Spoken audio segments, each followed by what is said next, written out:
কি হলো, কোনো বসে আছেন যে? পারি, আজকে বুঝতে পারছি পকেটে টাকা না থাকলে এই স্বার্থপর পৃথিবীতে কেউ কারণ নয়। জানো, যখন আমার টাকা ছিল তখন আমার অনেক বন্ধু ছিল, আর আজ দুপুর থেকে দাঁড়িয়ে আছি, একজনও আমাকে লিফট দিল না। ঠিক আছে চলেন, আমি লিফট দিচ্ছি। কি ব্যাপার, আপনি আমার বাড়ি কেটে তালা মারছেন কেন? আপনি এই বাড়ির মালিক? হ্যাঁ। আপনি জানেন না আপনার বাড়ি সিজ হয়ে গেছে? কিন্তু কেন? ব্যাংকের লোন পরিশোধ করতে পারেননি, সেই জন্য যা কথা বলার ব্যাংকে গিয়ে বলবেন।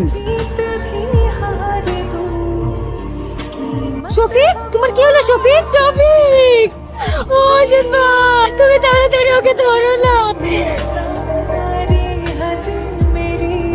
অত ভয়ের কিছু নেই, ব্লাড প্রেশার হাই হওয়ার কারণে অজ্ঞান হয়ে গিয়েছিল, ইনজেকশন করে দিয়েছে আর কিছুক্ষণের মধ্যেই জ্ঞান ফিরে যাবে।